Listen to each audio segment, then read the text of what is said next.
कबीर साधना channel आप सभी का तहे दिल से हार्दिक स्वागत करता है। हम सभी यदि सचमुच में अपने जीवन में सुख चाहते हैं, आनंद चाहते हैं, प्रसन्नता चाहते हैं, तो हमें एक काम करना होगा और उस काम को हम सभी कर सकते हैं। उस काम को करने के लिए ना ही आपके पैसे लगेंगे, नहीं आपको कहीं कोई क्लास ज्वाइन करनी है। केवल एक छोटा सा काम और केवल आपको करना है, कोई दूसरा नहीं कर सकता।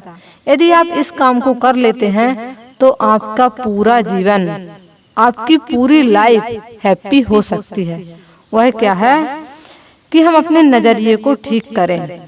दुनिया को देखने का हर व्यक्ति का अपना एक नजरिया होता है।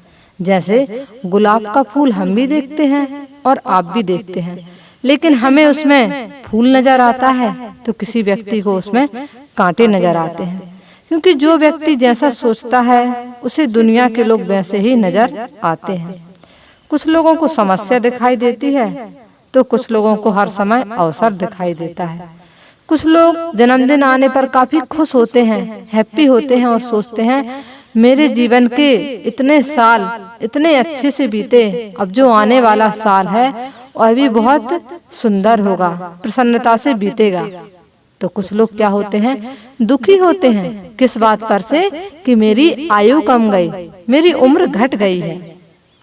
तो अपनी सोच को बदलना होगा, अपने अनुसार जीना बदलना होगा। यदि हम अपनी सोच को बदल लेंगे तो हमारा जीवन सुंदर सुखी हो सकता है। क्योंकि जिंदगी एक प्रतियोगिता की तरह है और यहाँ सभी लोग खिलाड़ी हैं। जो इस प्रतियोगिता में जीत गया उसी की बाजी पक्की है। एक कहानी से हम इसको समझें कि 4 अंधे एक राजा के दरबार में गए।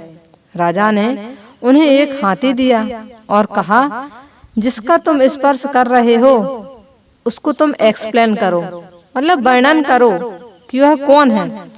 तो जो व्यक्ति पूंछ की तरफ खड़ा था उसने कहा कि राजा साहब, हाथी तो रस्सी की तरह होता है। अब जो दूसरा व्यक्ति है हाथी के पैर की तरफ खड़ा था, वह क्या कहता है कि हाथी तो पेड़ के मोटे तने की तरह होता है। तीसरा व्यक्ति की बात सुनिए, जो व्यक्ति हाथी के सूंड की तरफ खड़ा था वह क्या कहता है, वह कहता है कि हाथी तो सांप की तरह होता है, सांप की तरह।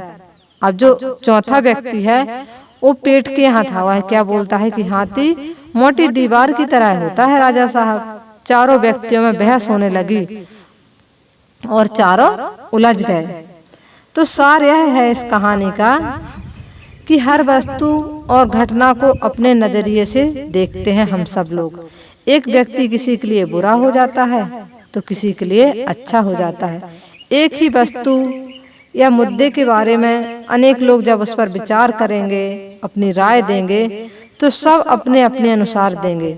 इसलिए हम सबको अपने नजरिए को बदलना है, अपने नजरिए पर काम करना होगा। यदि हमारा नजरिया सुख ढूंढने वाला होगा तो हम सबको स्वयं ही सुख मिलेगा, और यदि हमारा नजरिया दुख ढूंढने वाला होगा तो दुख आपका कभी भी पीछा नहीं छोड़ेगा। तो जैसी दृष्टि वैसी सृष्टि, इस बात को हमें एक्सेप्ट करना होगा और अपने जीवन को बदलना होगा।